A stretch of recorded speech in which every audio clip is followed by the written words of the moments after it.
So we have Jeff Moore, who's a friend of mine going for quite a while. We've known each other for a little bit. And so Jeff is our libertarian candidate for Secretary of State. Wow. And so I wanted to invite him on for a couple of reasons. And of course, even though we don't have equal time, his challengers are always welcome to join us on the show and, have the same discussion we're about to have now. So we'll say that first off. But Jeff is running for Secretary of State. And so, Jeff, we spent the last little bit on the show trying to figure out what the heck does a Secretary of State do? So that's why we invited you on. So why don't you go ahead and introduce yourself, tell people a bit about you, stuff like that. Chuck, thanks so much for having me. It's good to be with you. And that's a great question. There are a lot of people who don't realize that this is such a key role. And the Secretary of State is the third highest office by our Constitution of 1816. So it actually spells out the line of succession. It's governor, lieutenant governor, and then Secretary of State. And the office has historically been administrative and bureaucratic in terms of kind of managing paperwork, administrative functions. But there are four main divisions now, and they've become anything but. The first division is what everybody knows the office for most, or best perhaps, and that's elections. So the Secretary of State is Chief Elections Officer for the state. The second division is the Business Services Division, and that does things like licenses, businesses, and nonprofits. So if you ever formed your own business, been an entrepreneur here in Indiana, you probably would have worked with that business, with that division. And then the third division is or regulates auto dealers within the state or enforces state laws for auto dealers. And the fourth division is the Securities Division, and that investigates and helps prosecute or assist in the prosecution of securities or white collar crime.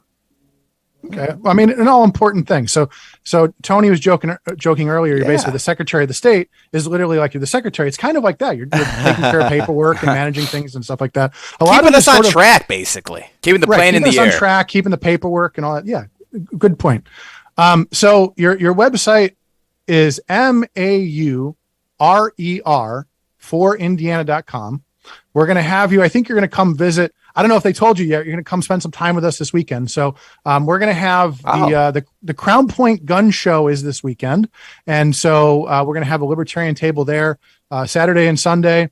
I think Jeff will, you'll be up on Sunday, I believe, sometime during the day.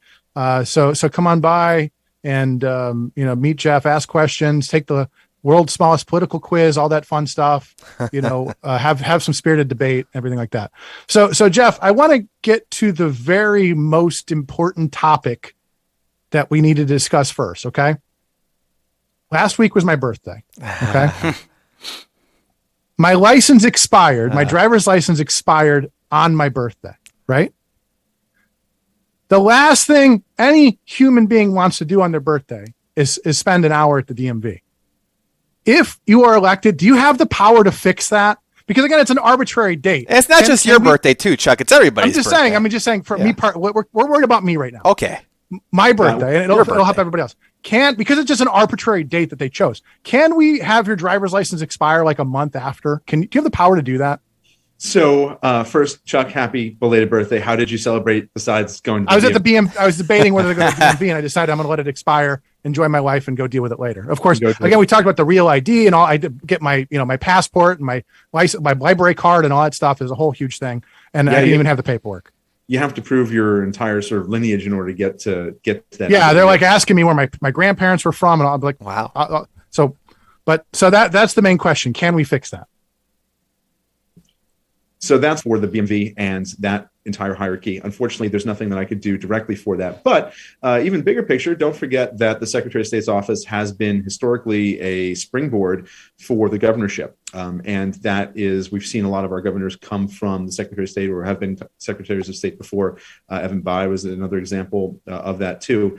But what you bring up is an even better point, which is how do we process paperwork and, execute the administrative functions that we need, but in a way that makes sense and isn't burdensome to you.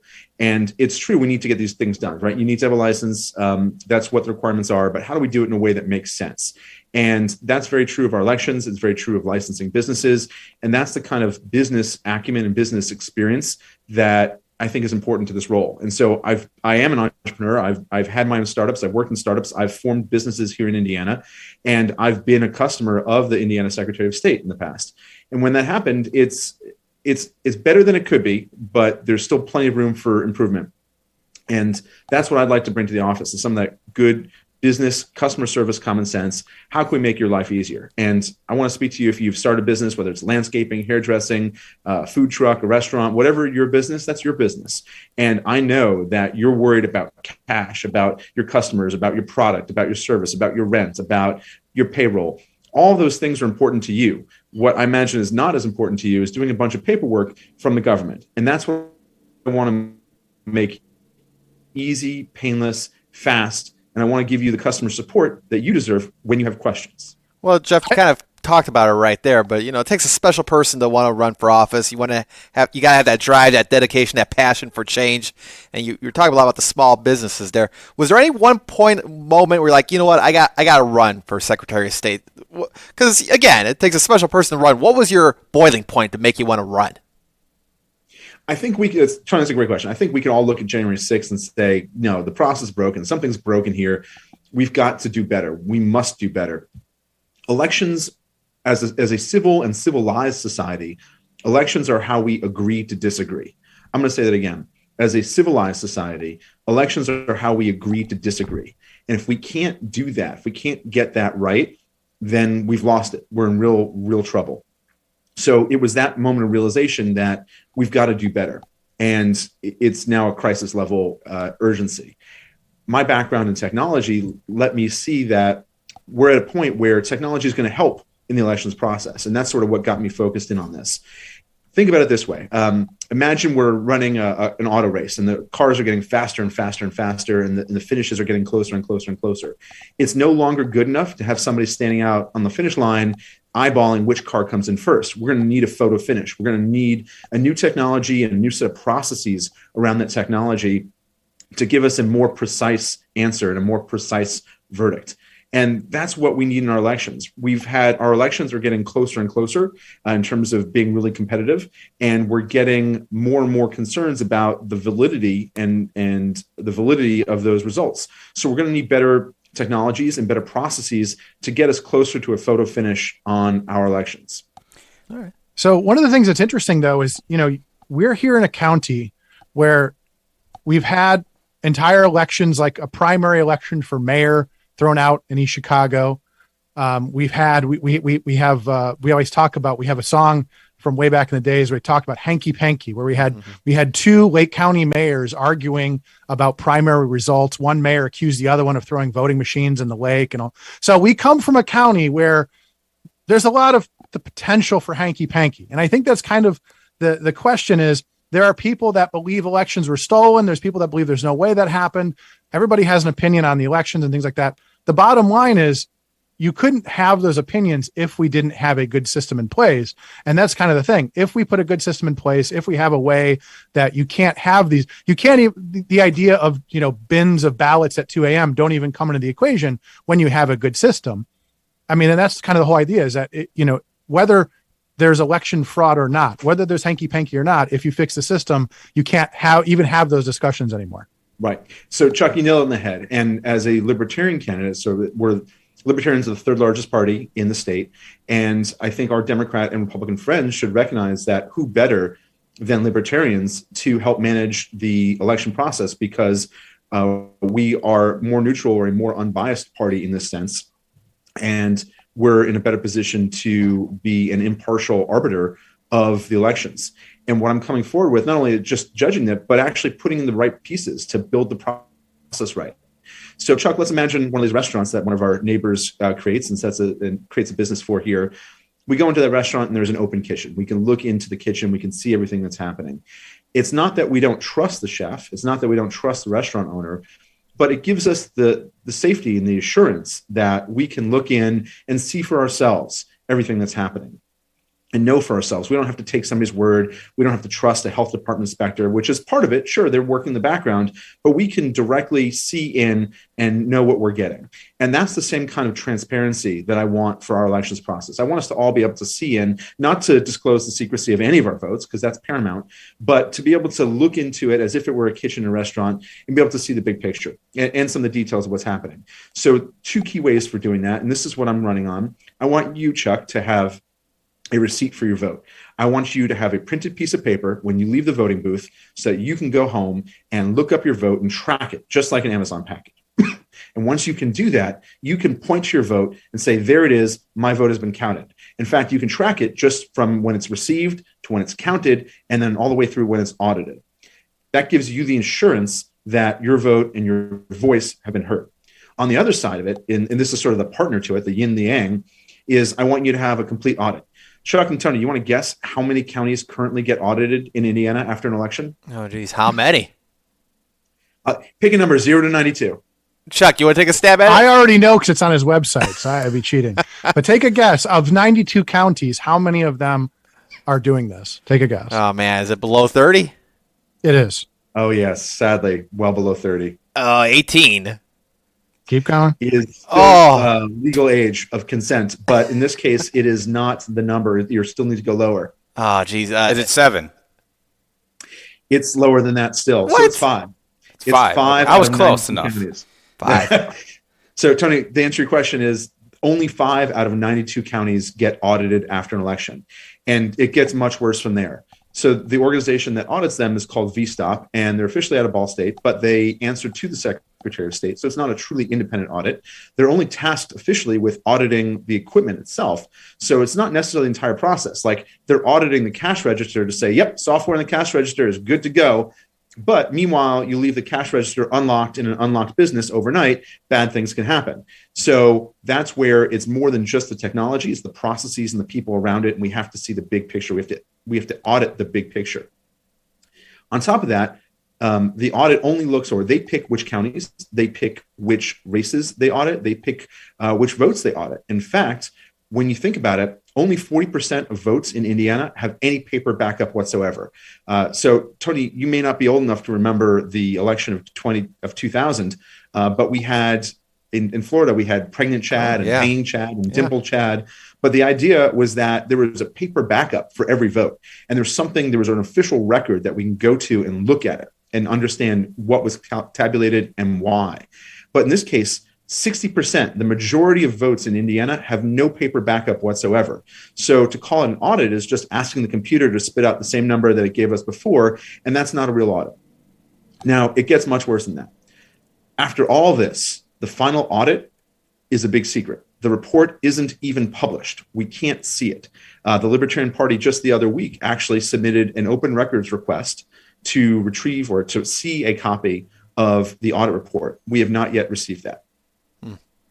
Sonny, you had something there, Sonny. Question for Jeff. Sonny here. So you were talking about the technology advances you would use, to help the election process be more efficient. But like we had primaries recently here in Lake County, and the voter turnout wasn't nearly where most of the candidates were expecting or what we were expecting. Do you think technology advances in the election process would have a bigger turnout, voter turnout, for people to go to the polls or just to do any other type of process to get their votes in? Absolutely. So our elections are a function of trust, and it's trust in and trust out. Tony, I'll ask you this. Would you care how much it mattered if somebody forced you to choose between chocolate poison and vanilla poison? Oh, man. Wow. Geez. They both sound awful, but I guess they're both going to kill you. Yeah, so they're both going to kill me. Really I guess chocolate if I'm going to die either way, though. Sure, exactly. And some people will care and many won't. And so I look at our abysmal turnout, and it is abysmal. And we've had as low as 20% in a primary election. Right. So 1 out of 5 voters going to vote. That abysmal turnout is a lack of trust in our process. It's a lack of excitement about candidates. It's a lack of belief that a vote will make a difference. And that is something we need to tackle on a few different levels. Number one, we have to restore confidence, full confidence in our elections process. People have to believe and have faith to be able to point to their vote and say, there's my voice. I know it was heard. I know at least my candidate got my vote. So we need that much. Then we need real reform about how our voting works, and to allow more parties and more candidates and more differing opinion to get into the political discussion. One of the reasons why I'm a big supporter of ranked choice voting, I want to give a shout out to Better Ballot Indiana. They're a nonpartisan group that supports the implementation of ranked choice voting. That gives us real choices when we go to vote. And for those of you who are listening and aren't familiar with what ranked choice voting is, just imagine you go to the restaurant and you say, you know what, I'd like a hamburger for lunch. And the waitress says, I'm sorry, we're all hamburgers. Do you go home and starve to death and never eat again because this one restaurant this one day was out of a hamburger? And the answer is no. You'd probably just go to the next best thing on your list, which is maybe the chicken sandwich. And that's fine. That's the way we operate. That's the way we think in real life. And ranked choice voting allows us to say, well, if it's not candidate A, then I want candidate B. And if it's not candidate B, then I want candidate C. And that's really important because it gives us a lot more choices and a lot more flexibility in terms of getting the right people in office to reflect who we are and what we want to represent us.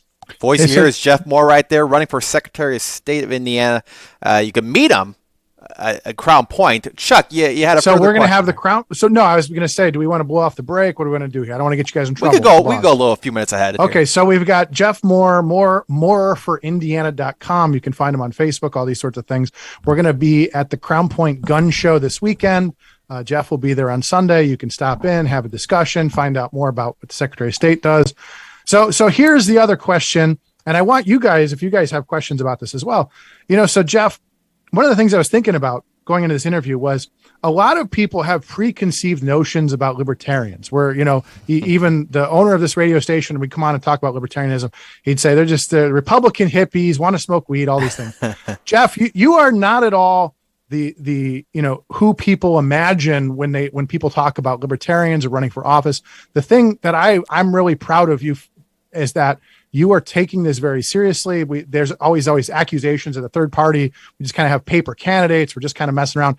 You have logged, Jeff, I log a lot of miles going back and forth to the East Coast. You've probably put more miles on your car going around the state of Indiana than I have. And so I want to applaud you because you're taking this seriously. You're trying to get out to meet people. You're coming up to the region. I've seen you all over. You probably ate so many elephant ears at different state fairs and stuff, or the county fairs and stuff like that.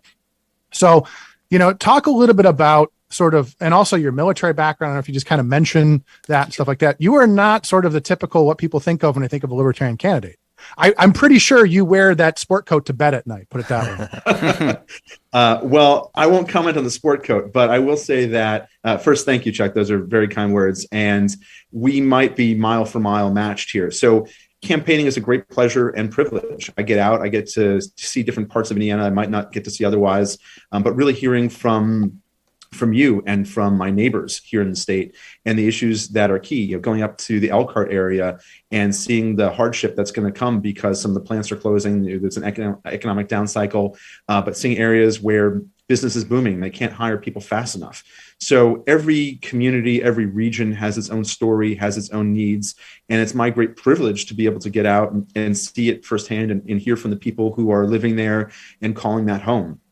But part of that campaign is getting out. And I challenge you this, there's so much transparency already in the campaigning. So you can look up the money raised and spent by my campaign and by my opponent's campaigns. And you could then go on to Facebook or one of the social media platforms and see where we are day to day. You can see photos and evidence of all of that. And I challenge you to do this as an objective heuristic, as an objective metric of how we're performing dollar for dollar. Go and look at where we're getting to. And so I'm privileged to have a phenomenal team behind me, all volunteers who are working hard, arranging events, scheduling booths, setting up booths, bringing in materials and banners and tents and cold waters. And we are getting out there. And it's been a joy to go and shake hands and hear from you and everybody else. And I think what is consistent is Hoosiers are exhausted. We're exhausted. Sure, the extremes of the political spectrum are angry, and they're going to probably stay angry no matter what we do. But the vast majority of us in the center, we're just common sense people, and we're exhausted. We're exhausted of all the name calling. We're exhausted of all the finger pointing. We're exhausted of the fact that nothing ever gets better. And that's what I'm here to change.